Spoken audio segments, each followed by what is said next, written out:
What's up, Cowboys Nation? Welcome back to another video. It's your pregame prediction video for Week 14. The Dallas Cowboys are taking on those Philadelphia Eagles at AT&T Stadium. Be sure to like and subscribe. Let's jump into it. Prescott, touchdown. Throw, look at middle, sacked again by Parsons again. CD Lamb, was he down? They say no for now, and he's into the end zone. Well, once again, welcome back, and thank you to each and every one of you who have subscribed and liked. You guys are awesome. I appreciate it. Always thankful every single video, so thank you guys for watching. And if you found me on Instagram, TikTok, X, be sure, thank you if you found me there. But if you haven't, be sure to follow me on those platforms. Always pushing out content on a lot of those, and just super thankful for the following that we have here. But really important game here. Obviously, Cowboys and Eagles, and it's at an important part of the season for a lot of different teams. So I'm going to brace you. This video might be a little bit longer than usual because I have thoughts and opinions about things outside of the Dallas Cowboys, but they still do relate to the Dallas Cowboys. And I'm talking MVP, Defensive Player of the Year, and we got playoff scenarios to jump into. And it's just a really exciting time of the year because these things heat up. And then on top of that, we got this massive matchup between the Dallas Cowboys and the Philadelphia Eagles. And the Dallas Cowboys are 9-3. They're rocking a pretty good winning streak here. They've won 4 in a row, and they've just been handling business. I think it's 4 games. Yeah, 4 games. So the Giants game, the Panthers game, the Commanders game, and the Seahawks game, that dramatic win over the Seahawks on Thursday Night Prime Football. And then the Eagles are coming off of that abysmal loss. So expect them to be hot, expect them to be ready. They want to get back into that win column. And right now, if the season were to end today, and I'll throw up here the playoff picture, the Philadelphia Eagles would be still, the number 1 seed at 10-2, and right behind them, you obviously had the Lions, the 49ers, the Lions, and the Cowboys, and then the rest of the division winners, and you got that weird one with the Atlanta Falcons right there in the middle, in the 4th seed. Which if the season ends today, the Cowboys would be the 5th seed, and they would be taking on the 4th seed. So we'd be traveling to Atlanta to take on, and you know what? That's a favorable matchup. I'm not gonna, I like that. As much as I love the number 1 seed or the division to host a playoff game, starting off your playoffs at Atlanta is not a bad thing. But let's jump into it. Obviously, big game, right? This is the second time that they're meeting. The first time that they met was that super dramatic game, and you could see my post-game reaction video right there. The Cowboys should have won that one. And, I'll tip my hats off to the Eagles, because what the Eagles have really done successfully this year is they have a specific brand of football. I wouldn't say it's championship football. It's just Philadelphia football is really what it is, right? It's physical. It's keeping you close in games. It's beating you in the trenches. And if you can beat them to that punch, if you can withstand those first couple of physical quarters and find yourself above them in the lead, and if you could sustain that, that's sometimes the formula to beating this team, because that's what the 49ers did last week. They were able to power through those first couple of punches, be resilient, and get to the point where they blew them out 42-19. But the Dallas Cowboys, this game is at AT&T Stadium, right? The Cowboys are undefeated, and they have that heck of a long home winning streak right now. I believe it's 13 games, and I'll put the graphic up here, but I think it's 13 or 12. So the Cowboys have been superb at home, and they kept that going by putting up 41 points against the Seattle Seahawks, and they got a really much needed win right there.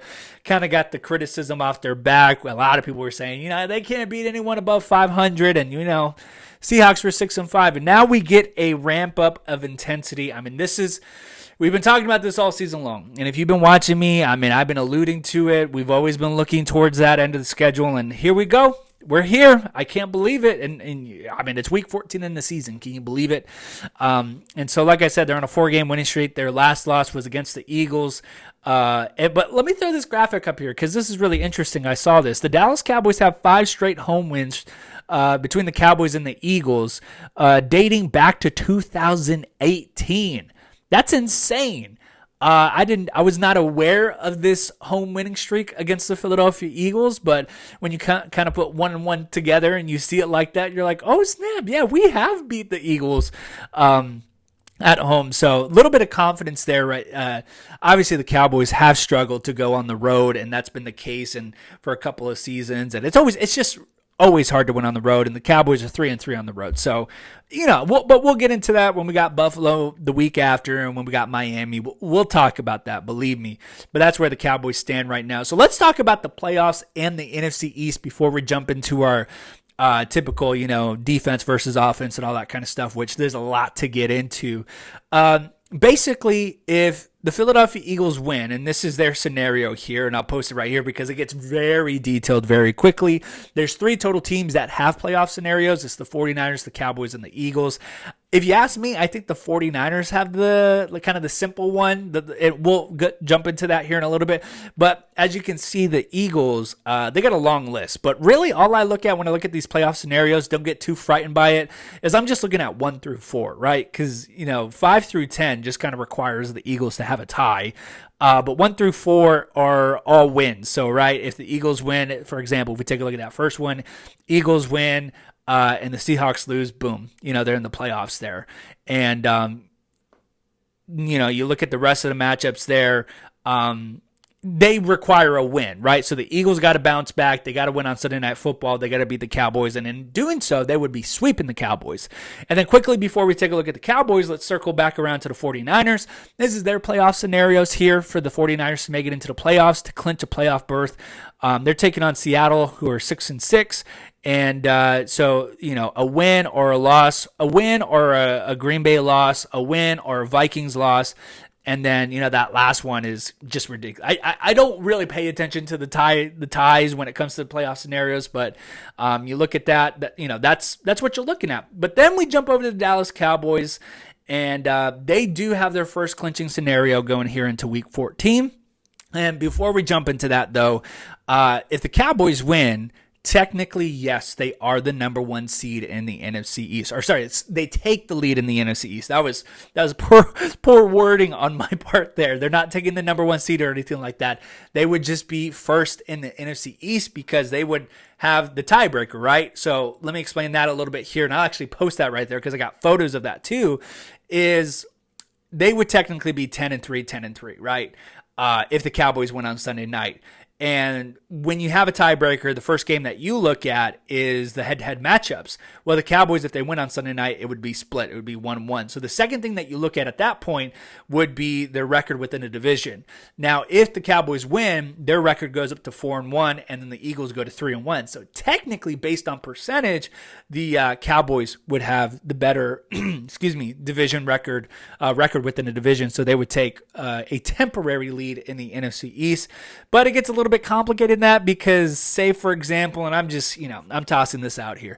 Say, for example, if the Cowboys and the Eagles end up with the same record at the end of the season, say if they both end up, 14-3 or 13-4, the Eagles would still ultimately have that tiebreaker because if you look at the Eagles schedule compared to the Cowboys schedule, after looking at the division record, you would be looking at the, I think it's the common opponent record, which the Eagles would have that. And then you would also factor into the record within the conference, which is the NFC. So to say that the Dallas Cowboys control their own destiny is unfortunately not necessarily the case, which kind of sucks, right? Because they're 9-3. Like, that's a good team if you're 9-3.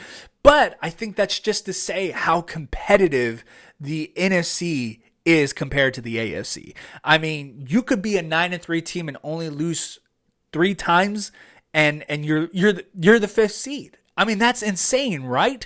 But if you've lost 3 times, or if you've lost like 5 or 6 times, you could be like the number 2 or the number 3 seed in the AFC. So that's all to say that just kudos to this NFC. I mean, it's competitive, and it's going to be a heck of a playoff bracket when that time comes. But let's jump into some of the playoff clinching scenarios for the Dallas Cowboys. They get a little bit complicated. I tried to simplify them as much as I can, and keep in mind, I've taken out as much as I can the ties because the ties just are ridiculous. But just briefly, this is the official look of all of that, right? Like, okay, just soak that in for a moment. It's overwhelming. There's a lot of parentheses. There's a lot of stuff. Now let me show you what I did. So yes, life of a designer, a graphic designer. This is what I've done for you. So you clinch the playoff berth and there's 3 scenarios, right? So if the Vikings lose, the Packers lose, the Seahawks lose, the Buccaneers lose, and the Rams lose, And if the Lions beat the Bears, then, and if you win your game on Sunday Night Football, boom, you're in. The only game that I believe is subject to, I think it's the Packers and the Giants, which is Monday night. So we won't know officially. I mean, we'll have a pretty good idea Sunday night before the Cowboys kick off the ball. We'll have a pretty good idea of where they stand, of whether there's actually a chance. But that's scenario number one. You look at scenario number two, Cowboys win, Vikings lose, Packers lose, Seahawks lose, Buccaneers lose, and the Saints lose, and the Lions win. So that one on the right, that team is just changing, right? So it went from the Rams losing to the Saints losing. And then this one's probably the more simpler one here, parentheses, simpler. It's if the Cowboys win and then the Vikings lose, the Packers lose, the Seahawks lose, the Buccaneers lose, and the Lions win their game. The Cowboys would officially stamp their ticket to the playoffs. And of course, there's little things in the parentheses if they don't tie or whatever. But that's me being as simple as possible for you to know what the Cowboys need to do. But of course, as everyone says always in my comments, all the Cowboys have to worry about is winning their games and taking care of business. And if they win out, they obviously give their best chance to to have that number one seed or the NFC East. But let's talk about that then, number one seed, and be sure to hit the like button and subscribe for more Cowboys content. And I told you guys, there's a lot to talk about in this video. So let's talk about that number one seed. Where do we stand with the NFC in terms of who's closest to getting that number one seed? Well, let's take a look. Eagles currently, if the season ended today, they would be 10-2. They would have that number one seed with home field advantage. Right behind them, you would have the 49ers, the Lions, and then the Cowboys would be in that fifth seed. Fourth seed would be the Atlanta Falcons because they would be the division winners of that AFC or the NFC South, excuse me. So this is where it can get interesting, right? So we got to pull in the schedules here. So let's take a look at, obviously, Let's take a look at the 49ers. There's a lot of information here. So let's take a look at the 49ers schedule first, right? So let's take a look at those final 5 games here for the 49ers. You got the Seahawks twice. You got the Seahawks, you got the Cardinals, you got the Ravens, you got the Commanders, and the Rams. I would say, obviously, the Ravens is the one that sticks out right there. But obviously, 3 out of the 5 are division games. And those are never guaranteed, right? So the reason why that's important to look at the 49ers right now is if the season ended today, and if we're talking about the number one seed, and if the Eagles weren't in this picture, right? If the Cowboys and the 49ers end with the same record, obviously the 49ers hold that tiebreaker because they dominated them earlier in the season, beating them, and they would have that tiebreaker. So it's important when you're looking at these final 5 games, the Cowboys' road to a number one seed would require the 49ers to drop a game or 2 here. I would say obviously 3 is best scenario, but thinking that the 49ers are going to drop 3 games out of the next 5 would be insane. I mean, that requires them going 2-3. And the possibility is there, right? But the reason why they lost their games is because they were having issues with injuries. I'm not going to wish injuries or anything like that, but I'm just saying, there's always a possibility that something like that could affect those final 5 games. Hopefully it doesn't. I want all teams at their healthiest. But that's why it's kind of on the outside looking in. And when you hear someone say that the Cowboys control their own destiny, it's not technically correct. And that's why, again, the NFC is so competitive, because that week 5 matchup between the Cowboys and the 49ers, it was fun, right? Like, we couldn't wait to see it. Obviously, it didn't turn our own way, but things like that matter in the NFC, that if you don't win a game as of early, in week 5, you're looking back at that game in December, beginning of January, almost regretting it, thinking, man, if that were close. Now, that's me. Personally, that's not the game that I regret. The game that I regret is the one that I went to, and it was the Arizona Cardinals game. Imagine if the Cowboys took care of business and did what they were supposed to. We're at 10-2. We're right into that number one seed discussion. But unfortunately, we didn't, and that's why you got to take care of your business. And then if you want to get a little bit deeper and you want me to twist the knife in the wound, Cowboys were 6 yards away from stealing a win in Philadelphia against the Eagles, but a couple of plays later, they come up short and they didn't win it. And if you want me to turn the knife even a little bit more, you can look at Dak Prescott's foot stepping out of bounds on the 2-point conversion, because if he gets his feet in right there, and if he gets the 2-point conversion, then we get the ball back, we kick the field goal, we win the game, and we're sitting at 10-2 instead of 9-3 right now. So let me tell you, just it's a game of inches, and it's just insane. Again, hats off to this NFC about how competitive it is, and we're going to be looking back when we get to the playoffs and notice, wow, it was that play could have changed it, that play could have changed it, and that's insane. And I think that's why everyone low-key hasn't gotten over that Cowboys and Jaguars game back in Jacksonville last year, because if the Cowboys win that, or even if they win the game in Green Bay, I mean, it changes their whole season around, and that's super important, right? Because the Cowboys are obviously a better team at home than they are on the road. So, we're on the outside looking in with that. And then if you look at the Eagles schedule, we kind of all seen the Eagles schedule already, but they play the Cowboys, they play the Seahawks, they play the Giants, the Cardinals, and the Giants, which is an absolute cakewalk of a schedule if you ask me. But you know what? I'm not going to do that. I'm not going to say, I'm not going to say that, because they really took care of their own business. And that's me being unbiased and realistic. They had that hard stretch that everyone was talking about. Everyone was like, just wait until you play this team. Just wait until you play these guys. Well, they played the Dolphins. They beat them 31-17. They beat the Chiefs, and you could complain about that pass that was dropped by MVS in the end zone from Mahomes, but they still won on the road in Arrowhead. And then you can complain about the Buffalo and about the calls in Buffalo and against Buffalo. Well, they won in overtime 37-34. They found a way to win, and they took care of their business right there. And again, they took care of the Cowboys as well, winning 28-23. So we can criticize them, but there was that one point in the season where we're all kind of like, wait until you play these guys. Well, in that stretch, let me count them, 1, 2, 3, 4, 5, 6. In that 6-game stretch where it started with the Dolphins and it ended last week against the 49ers, they went 5-1. So hats off to this team. They took care of business. I mean, they couldn't, right? They couldn't have, but they did. And hats off to them, because now they can hopefully just cruise into this later part of the schedule and just get into the playoffs and steal that number 1 seed.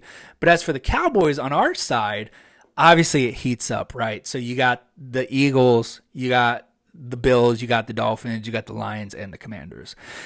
Let me just say this, and we're still talking about the number 1 seed, right? So the Eagles handled their business. Whether you like it or not, they won those games fair and square, 5-1. And I know fair is a stretch, because we all have opinions about the referee and the officiating. But the Eagles took care of business. I mean, you can't twist it any other way. That's what they are, and that's what their record is right now. They're 10-2. If the Cowboys are going to be contenders and not pretenders, if they're really going to be legitimate and be involved in that conversation, not only for the NFC East or the number 1 seed, if we're talking about championship material, this is where you do it. This is the stretch where you need to do it. And I wouldn't have it any other way as a Cowboys fan, because there's a couple advantages of this. First off, every game is a playoff game on out. So this team is already prepping with that mentality. They're playing good teams. They're getting really good competition. Teams that will be fighting for something just as much as the Cowboys will be fighting for something in the last weeks of football. So that's advantage number 1. Advantage number 2, and pro number 2, we're going to know what team we have here by the time we get to the postseason. Whether we're the 5th seed or the number 1 seed, whatever it may be, we're going to know who we are, what we can do best, and we're going to deal with the results. So if the Cowboys really want to go out there and take advantage and be a part of that legitimate conversation, it's simple. Go out there and win. So last but not least, and I'm going to take a sip of my water here because we're just getting started. I told you there's a lot of material in this video. But let's talk about the MVP odds, right? A lot of conversation about the MVP, and I got some opinions on it. So you'll see the graphic up here. Obviously, Brock Purdy is number 1. Jalen Hurts and Dak Prescott are tied for 2. Tua Tagovailoa, and then number 5, you got tied between Lamar Jackson and Patrick Mahomes. First off, this is just insane, right? My opinions about Brock Purdy is I think he's a quarterback that fits his system really well. And that's not criticism. That's not a knock or anything like that. We've seen that time and time again where quarterbacks just, they win the lottery, right? And they land in the best situation, the best franchise for them. That's exactly what we're seeing here. you can't really criticize Brock Purdy because he's taking advantage of that. I mean, he could be playing poorly, right? He could be Sam Darnold.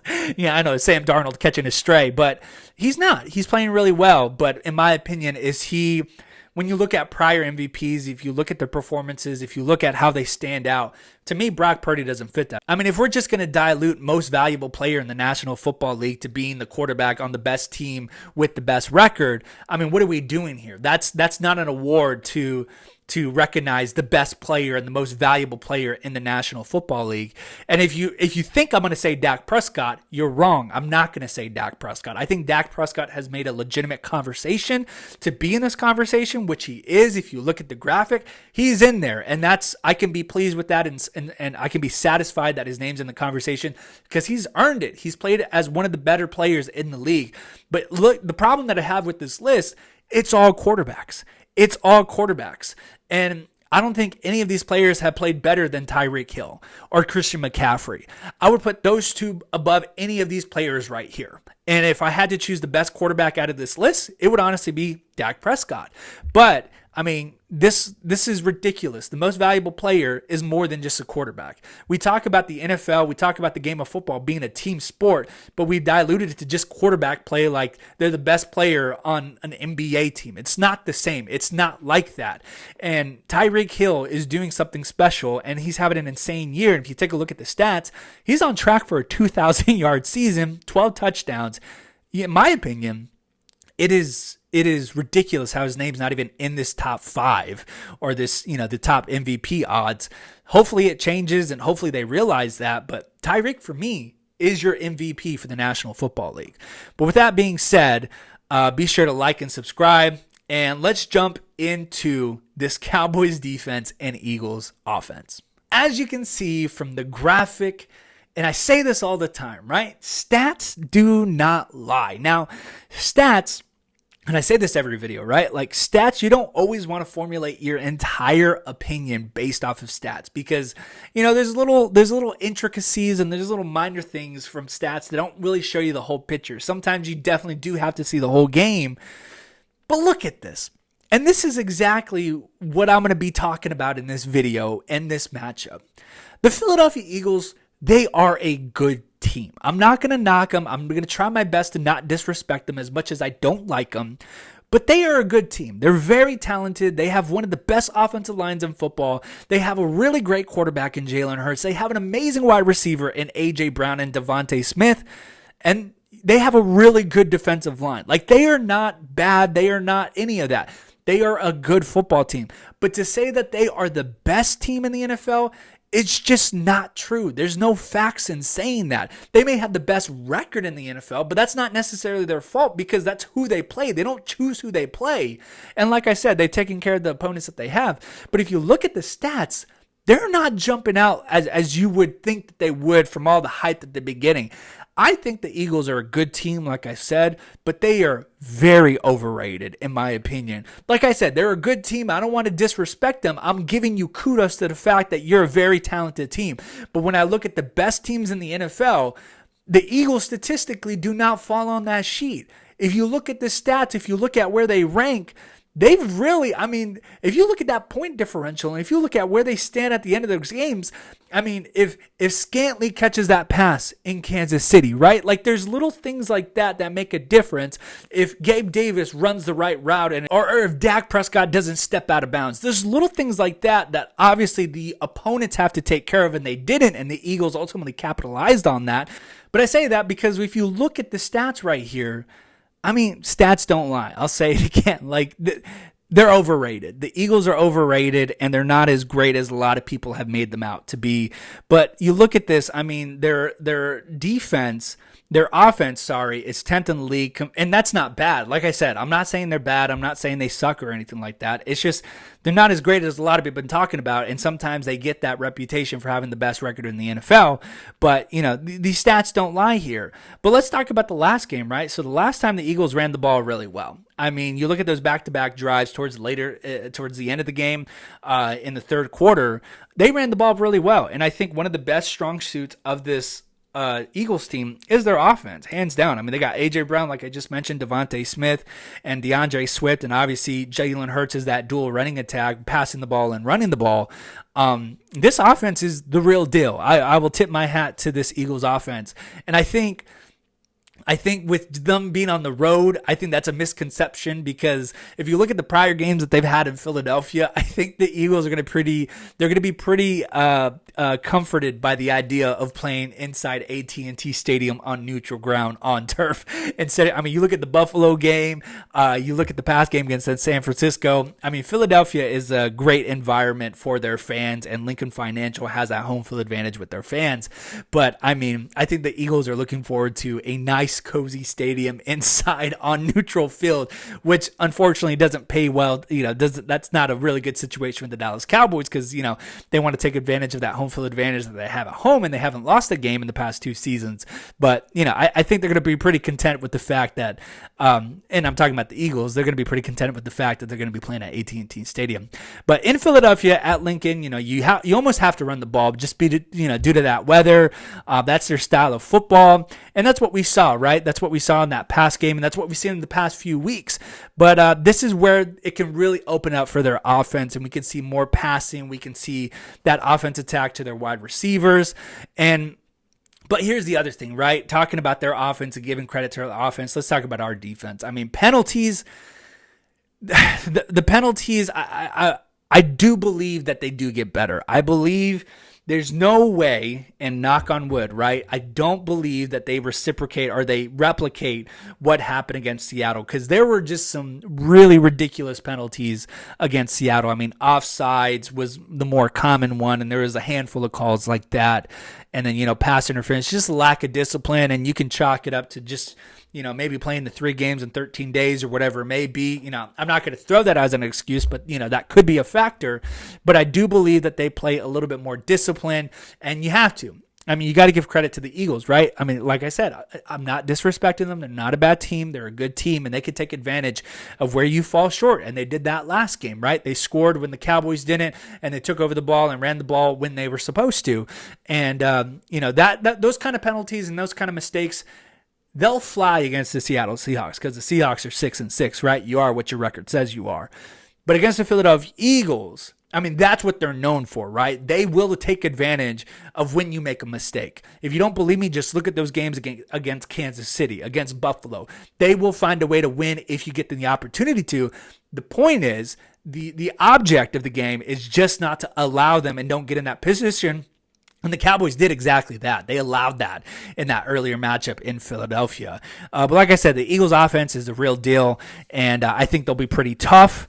But I got a hunch about this game. And I got a hunch about this game, and I know I gave a lot of credit, and that's what I'm always trying to do, right? I look at the stats unbiased and realistically. I look at this team, and they're 10-2. There's no lies in looking at that record. But I just believe the Cowboys have their number in this game. And, if you're scared about this game, if you're nervous about this game, you have anxiety about this game, I really, after studying and watching this team the past few weeks and seeing how they reacted to adversity, and I'm talking about the Dallas Cowboys, I really feel confident in the fact of how they're going into this game. I feel like they still got some demons from that San Francisco game. I feel like they especially have some demons from that Philadelphia game, which was the last time that they lost the game, now that they're on that 4-game winning streak. So I think you're really going to see this defense be more disciplined, be more aggressive, and they're going to fly around the field. I really like this matchup, and nothing about this, and I've said it all season long. I mean, the 49ers, we can have a conversation about the 49ers, because there's things that wake me up in the middle of the night in a cold sweat about the 49ers. The 49ers scare me, and they should, because they've knocked us out of the playoffs in the past 2 seasons. But the Philadelphia Eagles, like I said, they're not as scary or intimidating as a lot of people think they are. If you look at the record, sure, they're 10-2. Yeah, that can be intimidating. You have one more win than us. But guys, they only have one more win than the Dallas Cowboys. And the Cowboys are a really good team. I think they're more balanced than the Philadelphia Eagles. So with that being said, let's jump into our defensive predictions. And I'm kind of already giving away the rest of the video here.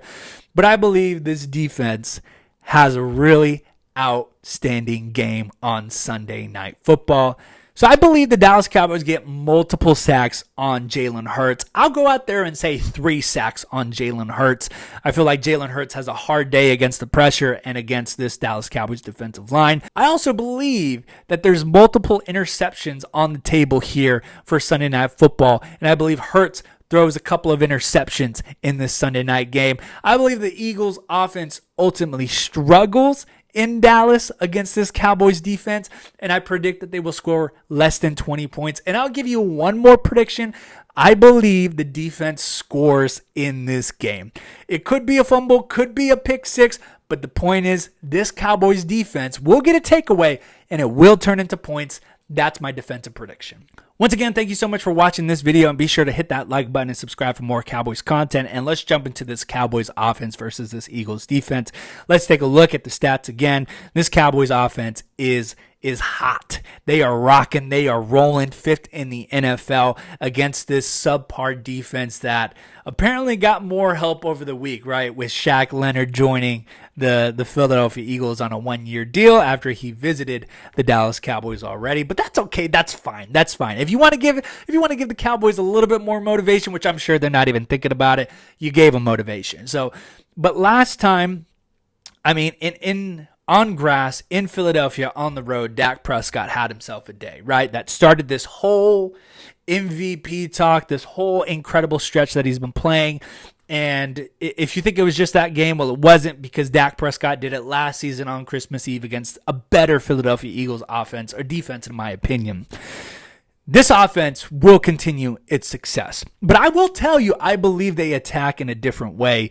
And I got one player in mind that I believe he is bound to have a really great game, and I believe it happens with this one. We'll get to it here in a bit, but let's talk about some of these things. Terrence Steele. I mean, you look at that Cowboys-Eagles game the first time that they matched up. There's a couple of things that you can point to, right? Red zone inefficiency, penalties. Even though penalties were tied, Eagles had 10, Cowboys had 10. I'm not the one to make excuses with penalties. But if you look at one of the glaring weaknesses, it's Terrence Steele. Last time they played, 12 pressures allowed, 7 hurries, 4 sacks. Had his worst game as a professional football player. That will not happen again. I mean, they could take advantage, right, of that matchup because they did the first time, but it will nowhere near be as catastrophic as that first time. And I expect Terrence Steele to bounce back, and I believe this offensive coordinator, Brian Schottenheimer, and the play caller, Mike McCarthy, they're going to come together, and they're not just going to say, hey, we're going to trust you again. They're going to give him help. Chips, Rico Dowdle, I expect him to be back out there just because he's a more physical back when it comes to blocking, instead of Tony Pollard, who's a little bit finesse and less physical than, say, a running back like Rico Dowdle. Heck, maybe even might even put in Hunter Lipke. I'm just kind of spitballing there, but that's one of the things that we need to see improvement in if we want a chance. And let me tell you something. If we had an offensive lineman gave up 12 pressures, 7 hurries, 4 sacks, and we lost by 5 points, and a reminder that we were 6 yards away from potentially winning that game, I like our chances if we play that team a second time, and thankfully we do. And that's why these division games exist, because you have to see us more than one time. But again, like I said, like I alluded to previously, red zone is a huge priority here. Last time, 3 of 5, just a game of inches, right? With the Luke Schoonmaker being short a half a yard, Dak stepping out. End of the game, 6 yards short, turned into the 33-yard line. Just have to be more disciplined. Have to be more disciplined and attention to details. And I'm telling you, this team is working these demons out. I mean, they were so frustrated with that loss in Philadelphia. It spanned this 4-game winning streak, and they won 3 games in 11 days. So this team can play under pressure. This team can play under duress, and I believe they will improve in that offensive aspect. And with that being said, like I said, this Eagles defense is not that good. It's not as good as it was last year. And if they think that Shaq Leonard can be the one to put this together, it's not. I mean, the 49ers ran 146 yards on this defense last week, and they're just not what they are. I mean, it's definitely one of their glaring weaknesses, and I just, I don't see it being resolved against this game when you're going up against one of the better offenses in the National Football League. So I like our chances that are in terms of our offense. Excuse me. And, this is an important game because if you want to talk about most valuable player again, NFL MVP, you know, this ultimately decides who's going to end up on top in terms of voting between Jalen Hurts and Dak Prescott. Unfortunately, and I hate to say it, but you know, if Jalen Hurts or Brock Purdy have a bad game, the media is going to forgive them. They'll be like, oh, you know, it was just one bad game, and they'll probably still end up in top 5 voting. But the standards are different in Dallas, and it's different for Dak Prescott, because if he has a bad game, and say, for example, if this is the bad game, forget about it. He's no longer going to be in that MVP conversation. But if it was Brock Purdy or Jalen Hurts, they'd be like, oh, you know, it was just one bad game, you know. And they'll resume the conversations when they return back to their good play. But if Dak Prescott goes out here and has an incredible game, unfortunately, I don't think it locks in that MVP for him, but it ultimately will help his case when it comes to deciding between Hurts and Dak Prescott, which I think it most likely will come to. But that's a really another important bookmark to put into this game here. But here's my offensive predictions here for this game. Let's talk about Dak Prescott. I think Dak Prescott continues his MVP season. I don't know if it's going to be anything spectacular. I'm not going to go out there and say he throws 4 touchdowns, 5 touchdowns, because like I said, I have one player in mind that I think is just going to stick out and run away with this game and have an incredible game and put his stamp on this game. But I do believe Dak Prescott plays another smart, solid game where he's not turning the ball over, and he helps his teams in the most important moments, and he makes some really tough throws. So I got him down for 2 touchdowns and over 225 yards. But now the moment is here, the one that I've been alluding to. I do believe one player in particular has a great game, and I've seen the confidence in him get better, and I feel like there's no other better chance to do it against the Philadelphia Eagles and their slightly overrated defense that's not really that good as it was last year. But I am putting my money and my bets on TP20 Tony Pollard. It is about time that Tony has a really great game. And I'm not just talking about a 50, 60, 70-yard game, a touchdown game. I believe this is going to be a game where Tony Pollard goes out there and reminds Cowboys Nation and the NFL of the reason why they made the decision to let go of Ezekiel Elliott and pursue Tony Pollard as being running back number 1 in Dallas. I believe Tony Pollard has an insane day with over 100 yards combined, so that's rushing and receiving. And I believe he gets in the end zone multiple times, and it will be a moment of rejoice. It'll be a moment of excitement to see him back to his old former self, just vintage TP20, running in between the tackles and having a really good game. I believe it. I can't wait to see it. TP20, big day. But last but not least, thank you so much again for watching this video. And like I told you, man, like it was going to be a long video, and there's so much to talk about in this game, and this game is hugely important, right? Like it goes, if the Cowboys lose this game, a lot of the things are cemented, right? Like they're probably going to be locked into that number 5 seed. They're probably going to be playing on the road. But if you win this game, it opens things up, and it really helps this Cowboys team emerge as one of the top teams, not only in the NFC, but in the NFL. And then people will have no doubt and no hesitation to finally talk about this team and say, look, I think this team can do it. And I believe that they do it. I believe that they do. And I think these players are going through something I haven't seen in a while, to be honest. At the beginning of the season, I criticized this team for lack of leadership. But, you see it in the clips. You see it from the sounds from the sideline. There's something special about this team, and there's something special about Dak Prescott. There's something special about that camaraderie and the relationship that he has with Mike McCarthy. And there's something really great that's going on with this defense with Michael Parsons, Marquise Bell, DeRon Blanche, Stephon Gilmore, led by DQ. Something's happening, something's stirring up here in Dallas, something we haven't seen in a few seasons, and it's something that's different than the past 2 seasons. And, the players understand how important and significant this game is. Don't think that they don't. Everything that they have done since week 9 has led up to this moment for them to capitalize on their hard work, and no one understands that better than they do, right? They go through OTAs, they go through training camp, and they train, they strengthen, they practice, to give themselves a moment in a game to show up and be prepared and take advantage of that. And this team has done it constantly, consistently, this year, every single game, and it's something that I'm specifically proud of watching this team, especially the way that they jumped back from adversity and rebounded against the Seahawks on Thursday night, and just the way that they've gone on this 4-game winning streak after losing to the Philadelphia Eagles in Philly. So this team understands how significant and important this game is, and they understand that they've worked really hard the past 4 or 5 weeks to get to this point. They know that if they win, serious conversations will begin to transpire about Micah Parsons becoming Defensive Player of the Year, Dak Prescott being seriously considered for Most Valuable Player, and this team being included in that conversation when not just talking about the NFC East or the number 1 seed, but talking about the best teams in the NFL. So they've been working, they've been grinding, they've been practicing for this moment, and just like it all leads up to this, remember when they talked about Carpe Omnia. This is the Carpe Omnia moment for the Dallas Cowboys, at least one of the moments that they will have in this later stretch of games. Everything is there in front of them, and nothing has been handed to them. They have been able to go out there and seize the moment, and they've been able to capitalize on these games and win these games. And like I say, good teams take care of the teams that they should, and great teams do it on a consistent basis. And that's where the Cowboys are right now.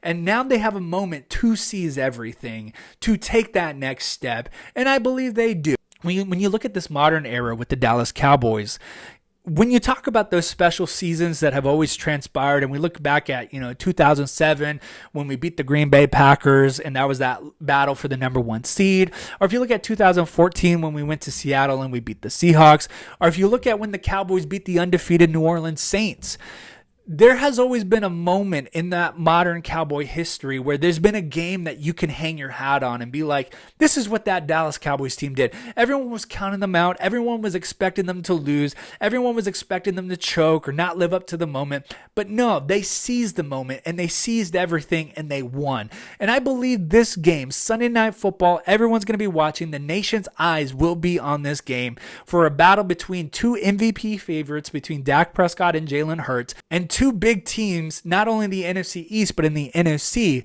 I do believe the Dallas Cowboys go out and win this game against the Philadelphia Eagles.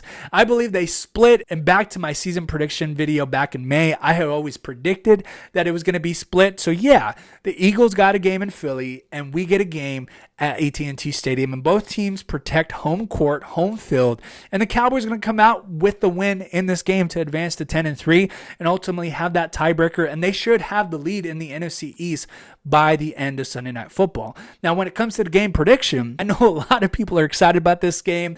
They're thinking, could it be this? Could it be that? Could it be overtime? Could it be a shootout? And you know what? The possibilities are endless, right? But for me seeing this team, me understanding this team, me watching both teams in their games and seeing how the season pans out, I have no other choice but to believe that this game actually will not even be close. That's my gut. That's my unbiased and realistic take and prediction on this game, is I don't even think it's going to be close. I believe the Dallas Cowboys decisively handle their business, and they hand the Philadelphia Eagles their 3rd loss on the season, their 2nd loss in a row, so they would lose back-to-back to the 49ers and the Cowboys. I believe the Dallas Cowboys take care of business, and they defeat the Philadelphia Eagles on Sunday night 34-17. And that's where I stand with this game is I just don't think the Eagles are as great as everyone says they are. I think they're good. I think they're talented. Obviously, they're 10-2, right? I'm not arguing against that. But to say that they're the best team in the NFL is a completely overrated subject. But there we go. That's my game prediction, and that's the end of this pregame prediction video. Be sure to hit that like button and subscribe for more Cowboys content. And of course, check out everything else, guys. Check out my NFL picks. Check out the Madden prediction video. And of course, I will see you Sunday night after the game. I cannot wait. Be sure to comment down below all your predictions, and let's talk about it. I'll see you after the game on Sunday. Go Cowboys. Prescott.